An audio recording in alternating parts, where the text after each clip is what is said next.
Temo, bait ni tata ko. Tumigil. Kasi malayo pa lang, alam niya, tatawid na ako. Kaya na kadisiplinado yung mga driver dito sa Ireland, ano? Hindi naman lahat, pero mas marami yung mga disiplinado. Kung makita ka lang, nakatayo dyan na akman tatawid, titigil na yan. Hindi na yan na makikipag-agawan. Automatic tawid ka na kasi priority yan, lalo na yung mga matatanda. Saka dito talagang may tawiran. Ganyan lang ang buhay nila, oh. Tulad niyan, may nakatambay dyan sa may ilog. Ganyan lang din ako, naghahanap din ng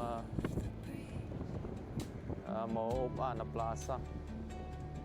Hanap tayo mamaya pag naipadala natin yung mga pinakisuyo ng ating tropa. Pupunta muna tayo ng unpost. Uli-uli tayo.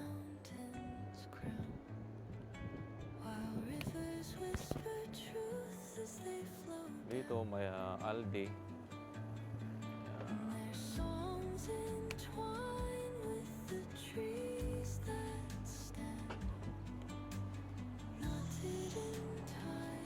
Tayo sa kabila.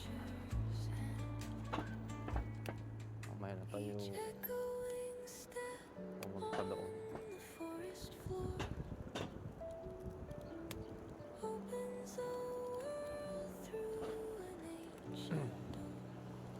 Dito napakalinis. Puro daw lang naman ang kalat dito.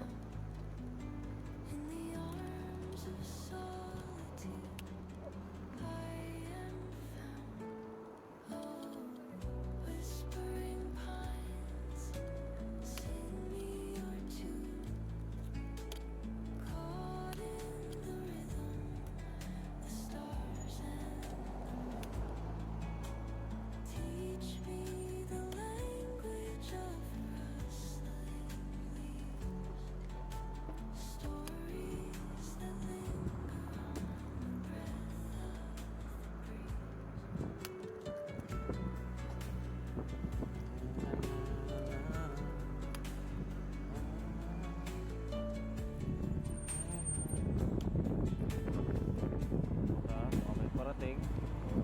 Diretso tayo. Ay! Diretso tayo. Diretso tayo.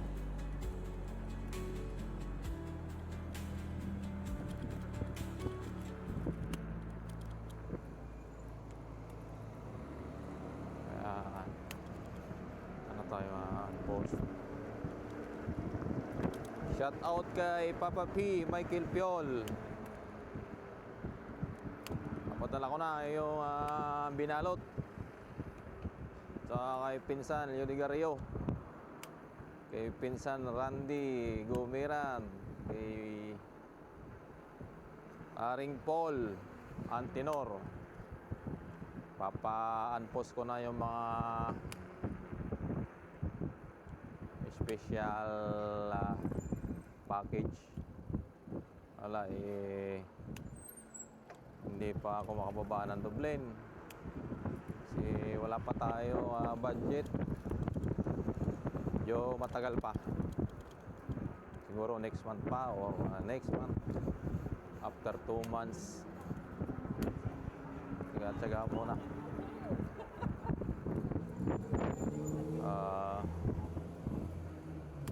Kailangan uli nating